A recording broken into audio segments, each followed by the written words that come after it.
From Lagos, Nigeria, this is News Central. I'm Felicity Ezewige.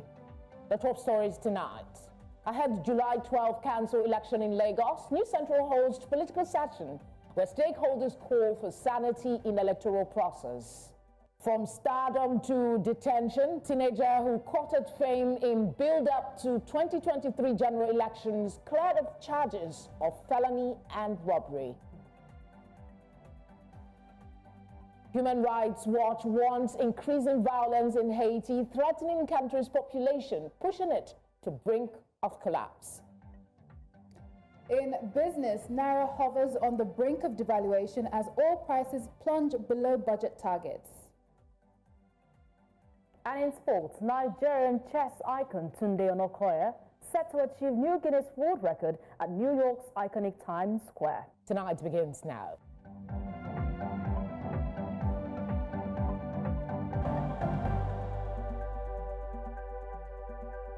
Glad you could join us. Chairmen of Lagos political parties have called for greater collaboration, integrity and inclusiveness to boost voter confidence. They were speaking at a political dialogue organized by News Central on Thursday ahead of the July 12 local government elections in the state. They emphasized that politics should be about forming meaningful alliances rather than campaigning outside election season. News Central's lead correspondent, Bernard Akede, has more. For the first time in Nigeria's political history, News Central TV has brought together state-level political party chairmen in Lagos for a groundbreaking town hall meeting, the Chairman's Dialogue. The event, broadcast live on News Central, provided a rare platform for party leaders to speak candidly about governance challenges in Lagos, especially in the build-up to the forthcoming local government elections. It's so special that this is the first time of having this kind of event in Lagos State when it comes to High Park. So we are really happy to be here, and we really know that there will be changes because of what has happened today. The masses, the populace, the citizens will see a lot of changes just because of this. The historic gathering saw leaders from various political parties share one stage, exchange views on the state politics and governance at the grassroots. Issues discussed range from electoral integrity and political violence to the dominance of the ruling party and the independence of the electoral bodies, amongst others. Lagos State believe that if they can have infrastructures, which are the bridge, the road, that is just the 1% of governance. Let's talk about social infrastructure, the healthcare, the education. How is the healthcare of Lagos? How is the education of Lagos? How is the town hall? How are you meeting the people? Notably absent were representatives from the ruling All Progressives Congress, APC, the Independent National Electoral Commission, INEC, and Lagos State Independent Electoral Commission, LASIEC, a development that did not go unnoticed by the participants. Their absence further fueled discussions around the credibility of local polls, allegations on state capture, and the role of political thuggery in election season. INEC, I would love to tell them when will be the next time for people to get their voters card ready. For those that want to have a change, maybe for those that have a change of the places they live, and would like to tell them when and where can they get their voters card. It's unfortunate we don't have any representative here. And for the LASEC, the question will always be, why do we have to pay such amount of money to have our form? LASEC conducts the election, and the APC too, they are the ruling party. So, how do you expect them to come? They are the one manipulating the systems. So they know exactly what they are doing. So there's no how. What justifications do you want them to, to bring forward to us? Because they don't understand the system. So all we are saying that let there be a kind of a system that is going to favor other political parties too, not only APC. With local government elections fast approaching, participants described the dialogue as timely and crucial. Many used the platform to express their expectations from electoral authorities and call for a level playing field. We know what experiences we have in the past. We will not be repeating those errors again. And we know where the loopholes and what their gimmicks are. We will not give room to those gimmicks and those loopholes again. In 2025 local government election, we are assuring all our candidates of their votes getting defended, getting declared and getting counted. We hope that this sort of engagement we're having now encourages that kind of participation where more people come out and better results come out, and Lysiek, that is in charge, demonstrates a higher level of integrity than past elections. We're asking them to speak to Nigerians, or in this case, to speak to Lagosians. And you all Lagosians that you're claiming that you want to serve, you owe them a duty of care and a duty of hearing, as well as a duty of information. Stakeholders hope this initiative will mark the beginning of more inclusive political conversations, not just in Lagos, but across the country, to strengthen democracy at the grassroots. In Lagos for News Central, Bernard Akide. One of our top stories tonight, a magistrate court in Lagos has freed Alabi Kadri, the teenager who stood before Peter Obi's convoy prior to 2023 election that went viral as he appeared in court on Thursday after spending several months in Kirikiri prison, Lagos. Kadri was cleared of charges bordering on conspiracy to commit felony and armed robbery, with the court ruling that there was no evidence to substantiate the allegation. News Central's Igbalani Omoni attended the court session. Image of Alabi Kadri, arms outstretched, and Peter Obi's smile in response gained widespread attention after he stood in front of the Labour Party presidential candidates convoy during the 2023 election. However, Kadri's life took a drastic turn after his moment of fame. In February, we organized a football match between Kirikiri inmates and Twitter influencers. So we got to know about one guy. That was there. He was owing the sum of 1.2 million naira, and that was why he was locked up. So after we helped that guy leave prison, he told us about Kadri. This family has been continuously witch-hunted since 2023. Let me also place on record that this was the second time that Kadri has been arrested. The first time, the same area boys took him before the same ballet of the community, and they demanded that part of the monies donated to Kadri be given to them. In fact, I can also tell you that the ballet of their community specifically told Kadri's mother to buy a cow with rice and cook to appease the youths. At that time, we did not hear about it. So in January, he was returning from work at night when two boys grabbed him, dragged him to the Amokoko Divisional Police Headquarters, and told the DPO that Kadri was involved in street fighting.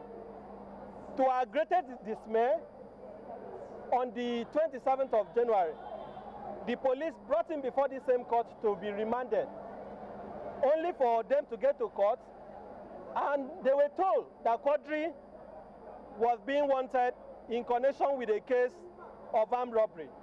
It was revealed that Kadri, the 17-year-old minor, had been arrested and remanded at the Kirikiri Medium Security Correctional Center with his age misrepresented.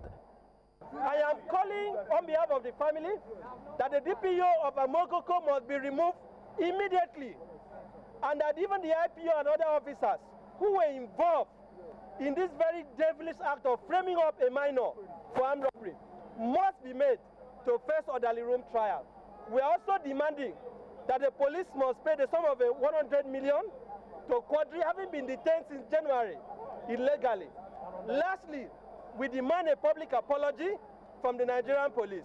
Currently, Kadri and the family are under constant threat. We may have to find a way to relocate them from where they are staying because they are not safe. They have been even at that this morning before they came to court. They still went back to threaten them. Kadri's fortunes changed when Magistrate Electoral Olorofemi of the Apapa Magistrate Court in Lagos discharged Kadri, ordering his release. As Kadri reunites with his family, many are left wondering about the countless others who may be languishing in detention centers across Nigeria. Many things they are do for me, but I will say, man, I know that God will move me for this condition where I'm at. I want to go to school. Yes. That's my last born mi ni. Ọmọ mẹ́rin péré náà ni mo bí. Owó òtún ọ̀kan ilé nìkan la gbà níbẹ̀. So ẹ fẹ́ rí sójú àtọ́ ìpè yes bó ṣe ń rìn. Ọmọ yìí dẹ̀ ń lọ síbi iṣẹ́. Ṣé ti yé yín? àmọ́ mo dúpẹ́ lọ́dọ̀ Ọlọ́run, mo dẹ̀ dúpẹ́ lọ́wọ́ gbogbo ẹ̀yin tó kù àgàgà lọ́ọ̀yà ẹ̀. Many say Quadri's journey from fame to detention and ultimately freedom serves as a shocking reminder of the complexities and challenges within Nigeria's justice system. In Lagos for News Central, Igbalani Omani. Human rights lawyer and counsel to Alabi Quadri, Inibehe Efyong, he joins us now to speak further on the situation. It ended in praise. That's the normal language we use in Nigeria. But for those that might be wondering and having this question at the back of your mind, please clear it for us. Is it legal? If yes, how long should the police hold an accused before taking them to court? 24 hours. That is what the Constitution says. Section 35 is clear on that. That a person who is suspected of commission of an offense must be taken before a court within 24 hours.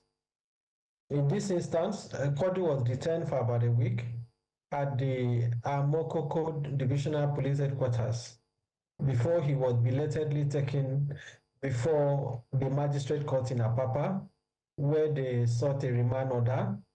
The magistrate remanded him, and then they continued to adjourn the matter for what is called DPP's advice. That is the advice of the Director of Public Prosecutions. By law, based on chain of judicial decisions, once detention has exceeded the constitutional timeline, the subsequent remand granted by the court does not cure that violation. In other words, if you detain a person beyond the time permitted by the Constitution, you cannot cure that infringement by going to court to get a remand order. So by taking him before a court 1 week after his arrest, they already violated his rights. And we are exploring a couple of options that we are going to explore. There was no basis for Quadri to have been abducted. I will use the word abducted intentionally, because he was not arrested. That should be understood. He was not arrested. Arrest under the law has to be a lawful restraint of a person's liberty. When someone is taken into custody or someone is physically restrained, in the course of execution of either an order of court or to prevent commission of crime or to arrest someone who has committed an offense. In this case, it was not the police who took him. It was some touts within the Amokoko community that abducted this gentleman, grabbed him, and then handed him over to the police, claiming that he was involved in street fighting. The police now fraudulently took him and added his name with some strange people, adults that are not known to him, and charged him for armed robbery, accused him of armed robbery, make an allegation of armed robbery against him. This individual, as I said, are not known to Quadri. They also falsified his age and misrepresented to the magistrate that Quadri is 18 years, whereas he's actually 17. He has not clocked 18 years. Okay. So there was no interest in unraveling the truth. This was just a pure, wicked, vicious act of victimization, lawlessness, and corruption by the police. And we are calling them out for it. That is why I have made the point that if the Commissioner of Police, Lagos State, is not complicit, has no hand, is not authorized, and is not a party to this evil conspiracy, then the DPO of Amokoko Divisional Headquarters has to be removed and must also be sanctioned. He must face an orderly room trial along with the IPO. Anyway, you know how the justice system works here in Nigeria, and you've dealt a lot with the police in this country. What do you have confidence that if this man, a man in charge at that police station, will apologize, will be reprimanded, that some actions will be taken to seem like the police is taking responsibility for this clearly a violation of Quadri's rights? Well, we are not going to, they are not going to have peace until the right thing is done. This is not a matter that we'll just simply walk away from. We intend to pursue this matter to a logical conclusion. We have given them 14 days. I'll wait and give them the benefit of doubt. If at the expiration of 14 days, the 3 demands we have made are not met, be rest assured we will be approaching the court. We will also go directly to the Police Service Commission. We are not going to allow this to just go away because, like I said, Quadri is just the latest example of the pervasive rot in the police, the endemic corruption in the police, the entrenched culture of impunity and oppression.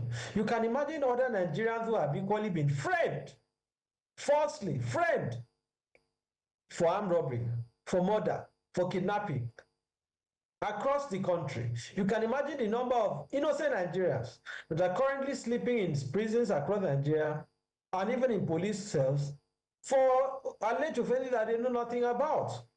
So Quadri's case speaks to that decadence. It speaks to that collapse of the institution of the police. And that is why we are taking this matter very seriously. You've demanded for 100 million as well for damages for the young man. I mean, it goes without saying, expectations here again as to whether the police will fulfill that. But importantly, when you were interviewed by my colleague earlier in that report, you were worried about the security of the young man and his family.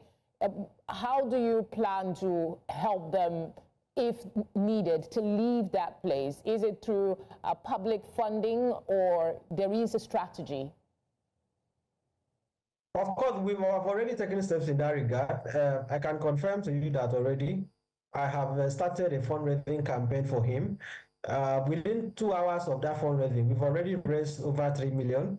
That within 2 hours. So now some spirited Nigerians are already showing interest in that regard.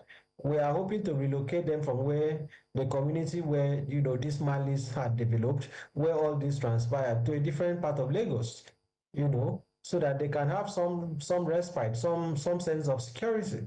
So beyond just the legal aspect of the case, we're also looking at the humanitarian issues that they're encountering, and we're also taking the issue of their safety very seriously. So I'm doing all that I can within, my capacity as a lawyer and as a Nigerian. Thank you for all you do, and thank you for obliging us. We know it's been a long day for you. Thank you. It's been quite a long day. Thank you. Thank you. Take good care. All right, coming up, down and out. That appears to be the fate of spare parts traders at the Agidingbi area of Lagos. We'll tell you why when we return.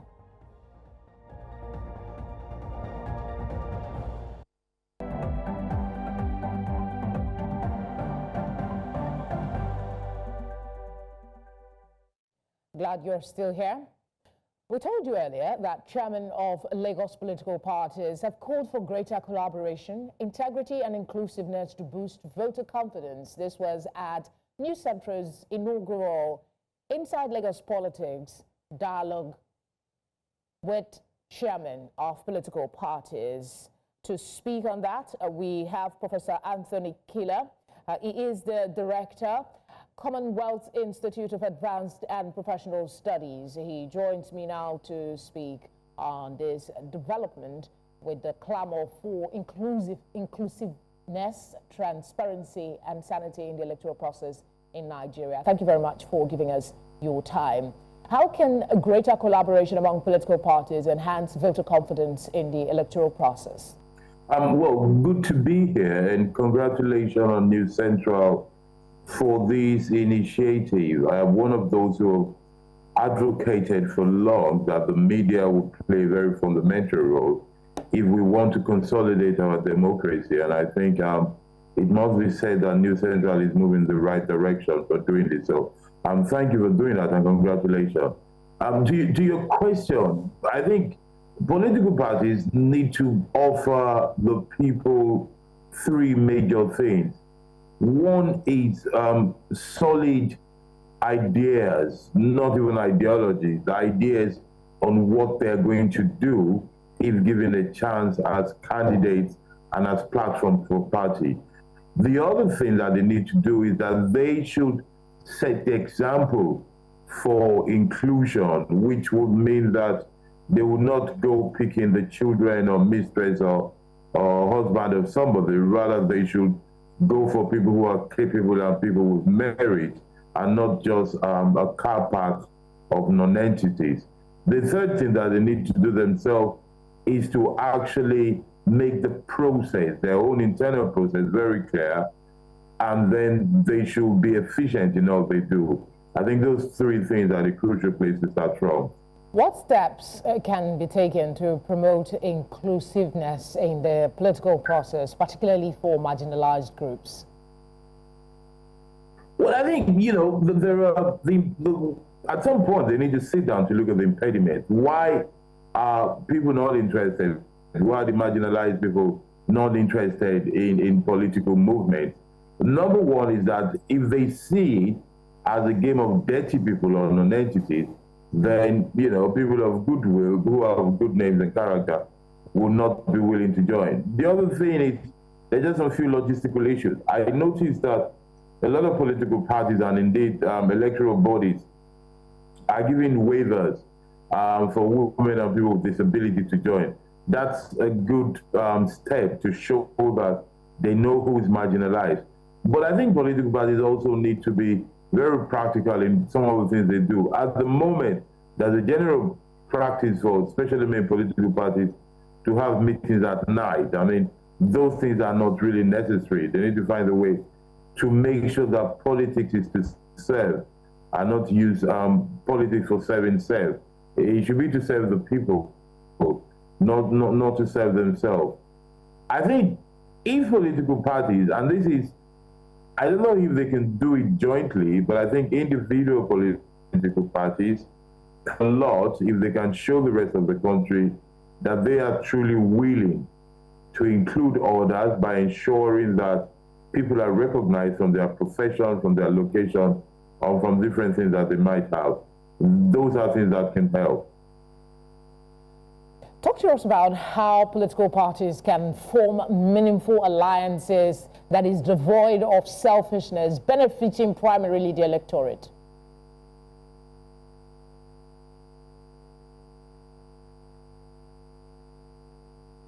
Prof, did you get my question? Can you say that again? I missed that bit. Prof, did you get my question? No, I didn't. Can you repeat the last question? No, if you can repeat it, please. I didn't. Okay, happily. I'm asking for your thoughts. The question. Can you repeat it? Yes, I'm asking you how political parties can form alliances, collaboration that work to promote the benefit of the electorate rather than, you know, maybe selfish gains for the parties themselves. Well, I think it's very difficult to stop political parties and candidates, individuals, from playing selfish games because let's face it, politicians, all politicians, regardless of their party and regardless of what they say, go in because of their ambition and maybe at best the belief that they can do better. I think it is we the people, you know, led by the media and other conscious citizens that will make the decision to say, yes, you want to be president, you want to be governor, you want to be local government chairman, senator, or any other arms of legislative. What are you offering? Who are you? What do you know? What can you bring to the table? I think we the people have to force them to do the right thing. We shouldn't expect them to do it. They won't do it. So it is not up to them. So when they get together to win. That's their interest. The only reason why they're getting together is because they want enough votes to win. We have to force them to do the right thing at all times. All right, Professor, thank you very much for speaking with us. As always, we appreciate your time. To other stories now. For the second time in less than 8 weeks, traders at the Agidingbi Mechanic Village in Ikeja area of Lagos are groaning over loss of their means of livelihood due to another round of demolition of their business premises. The premises, which shelters over 5,000 auto mechanic, traders and artisans, was pulled down on Thursday. At the time of this report, it was unclear the legal rights and the authorities involved in the demolition exercise. The traders say they have operated for decades under an agreement that their structures are temporary, but are surprised by the sudden notice which was now followed by the demolition. Our our market, and we don't have another place we are working. It's only this place we have. And see the way country be now. See the situation where they pull everybody. My brother, this way I just wake up this morning, they call me for phone, say, oh boy, come rush you, come and carry your property. Before I reach there, they don't destroy my shop. Many my market day here now, it don't spoil.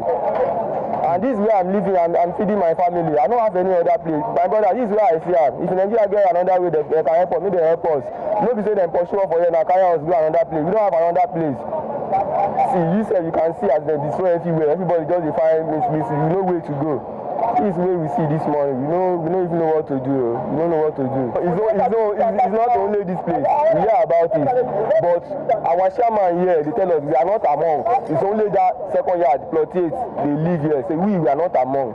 Which means they use the thing, they collect money for our hand. Thank you. Tonight returns in a moment. Stay with us.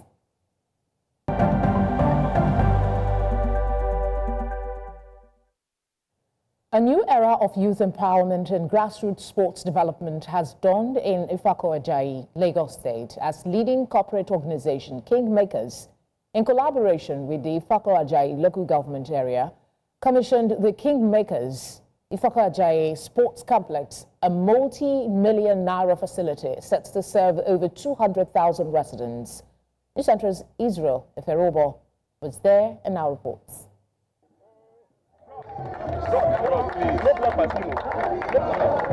The state-of-the-art complex features a 150-capacity mini arena, a football pitch, a green relaxation zone, offices, and sustainable water and power infrastructure, establishing itself as a hub for youth, sports, and community engagement. Sports is a unifier of people. Sports is what brings people together. Sports is what bridges the gap between people, whether across language, religion, tribe, anywhere, You know, King, we do not exist without sports. Sports is the reason why there is sports betting. Sports is the reason why there is betting in the first place, which is the business that we are in. And we have to invest in sports. We are one of the companies that has presence across the entire country. We are present in almost every community in the country. And if you bring those two things together, sports, community where we are, we have to think about community development starting from sports. The project is part of Kingmakers' broader CSR strategy that supports inclusive, community-driven initiatives. From wheelchair basketball to kids sports mentorship, the company has steadily invested in Nigeria's sporting future. The government can't do 50% of any development in any great country. So we need the collaboration of individuals, multinational companies, and that is what we have demonstrated here. King has come to help us in achieving this, and they are not just building and living. So we are also collaborating in making sure we have a team who are professionals and maintainers that will be in charge of this facility. The journey from concept to completion began in 2020. Now, it stands not just as a sports facility, but a symbol of what effective public-private partnerships can achieve. About 38 months ago, we started conversation with the Kingmakers to support young people, create a future for them in sport. And you can see for yourself today, this has actually given birth to a mini stadium. But with this facility by King, I'm telling you, I'm giving you that promise. By God's grace, we are going to make sure we sustain the standard of this facility. We have to take ownership and take advantage of it. This is a small field. Another JJ Okocha may come out of this place in the near future. We never know. So we take ownership and take it serious. The Kingmakers Ifako Ajayi Sports Complex is more than concrete and turf. It's a platform for purpose, a cradle for champions, and a testament to the power of vision, unity, and investment. There's a 150 capacity sitting arena, natural grass, office block, expansion area. Bedrock is sports, and because that's what gives us the business that we have. As the complex begins its journey of impact, the community watches with hope, eager to see the next generation rise from grassroots to greatness. In Lagos, for News Central, Israel Eferobo. Ifako Ajayi That is the correct pronunciation of the local government. Moving on, Nigeria's Minister of Power, Adebayo Adilabu, says that the recent tariff hike by the ministry generated more than 700 billion naira in 2024 alone. The minister made this known during the ministerial scorecard series in Abuja, where he assured Nigerians that the era of frequent grid collapse is over. He says that the ministry has already set in motion plans for mass metering for citizens to close the gap in electricity billing.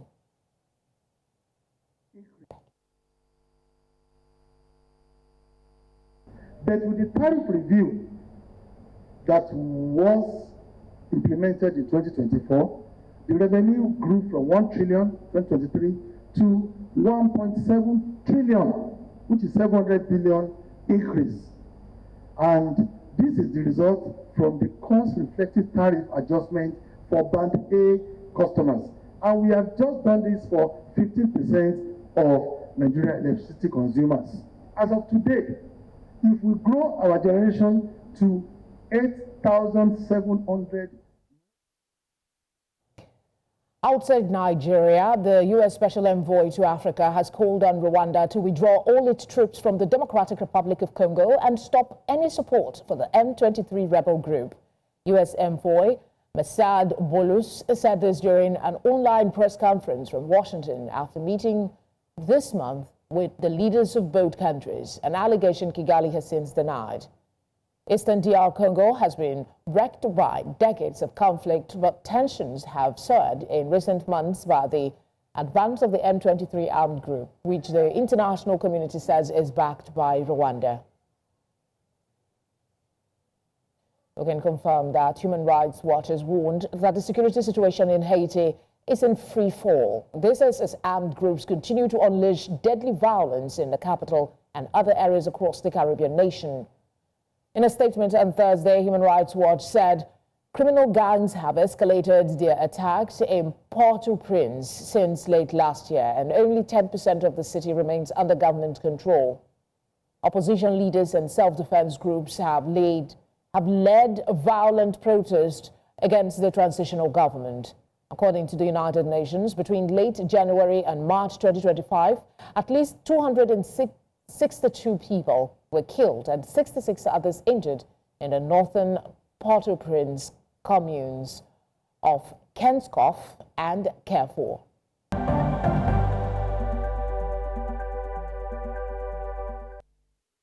Joanna is here for the big stories in business today. Joanna, what are we looking at? Well, concerns around the value of the naira dropping, especially as our oil output is down and oil prices also seem to be coming down. I'll bring you the details on that after this break.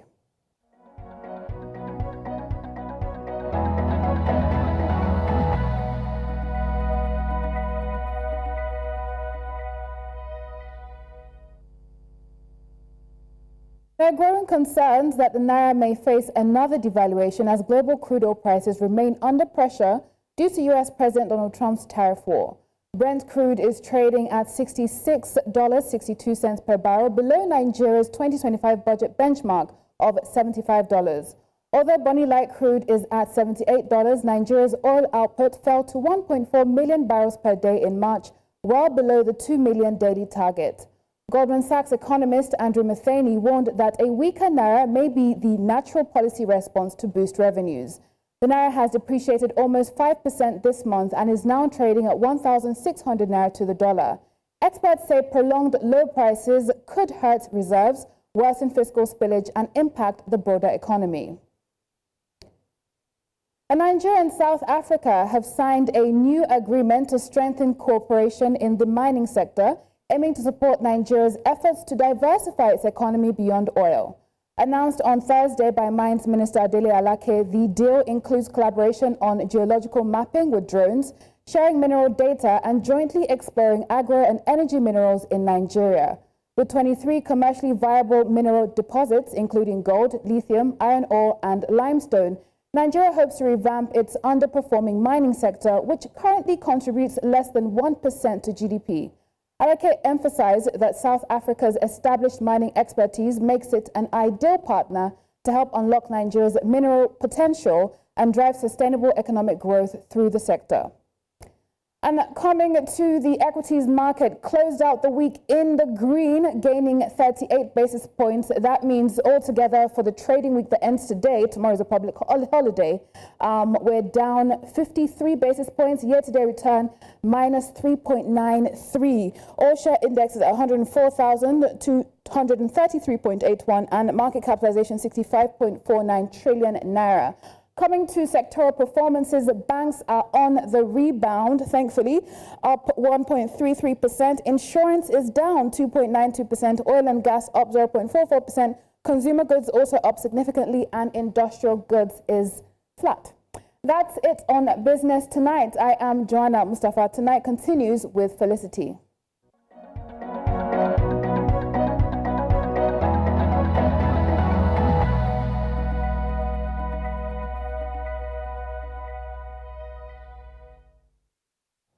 Time for sports. Onyinye.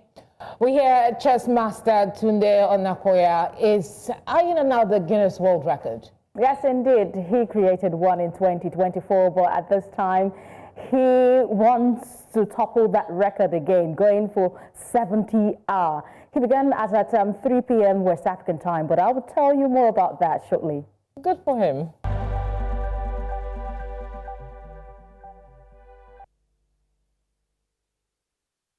In sport, global chess advocate and founder of Chess in the Slum Africa, Tunde Onakoya, has launched a new Guinness World Record attempt on a 70-hour chess marathon at New York's iconic Times Square.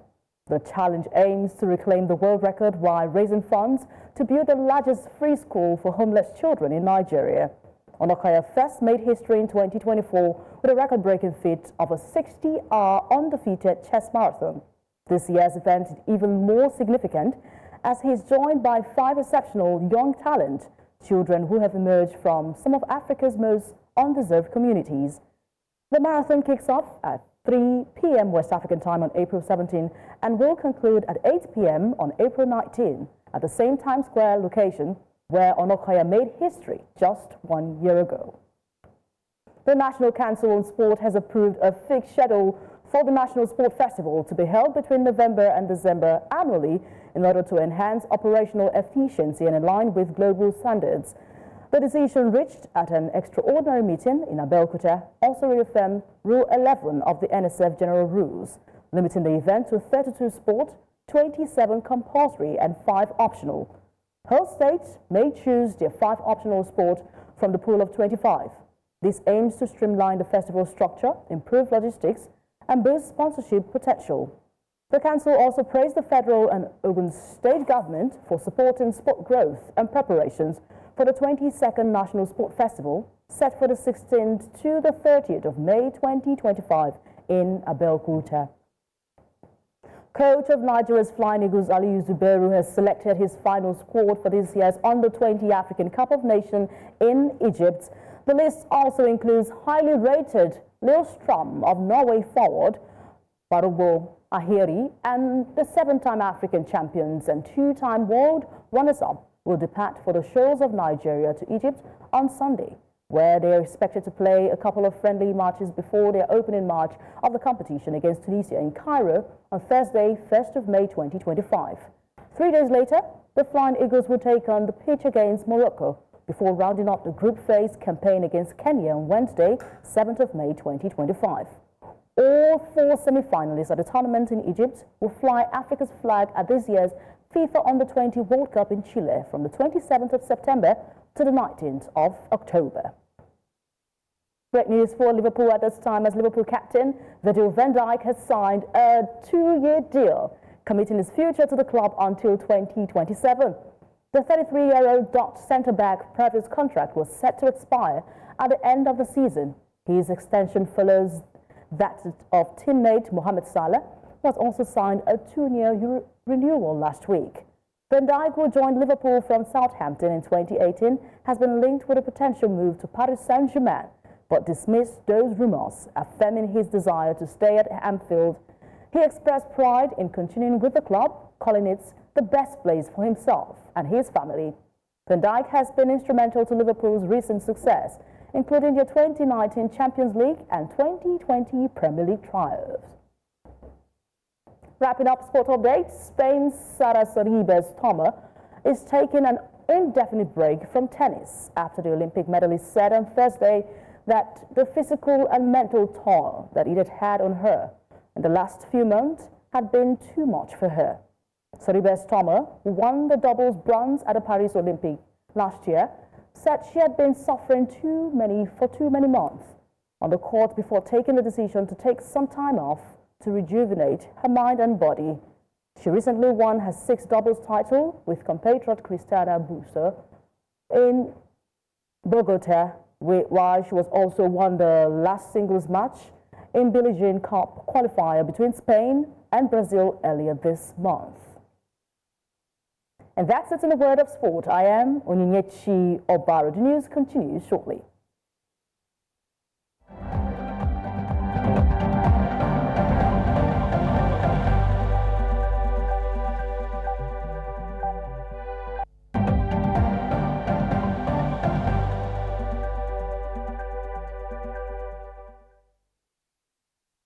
And for what's trending in the world of entertainment, Edewo joins me now. Edewo, Wizkid is in the news. Yeah, you know, when he sang that song where he said, Nioju Elegba, they know my story. Yes. Right now, he's taking his story internationally. And yes, cool. I'm going to be bringing the updates shortly. Relax.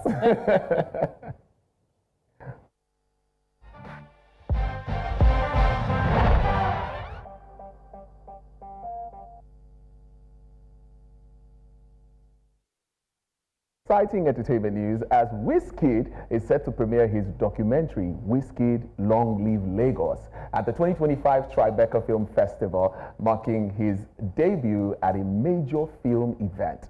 Now, the film, which has been in the works since 2016, traces his journey from Lagos to global stardom.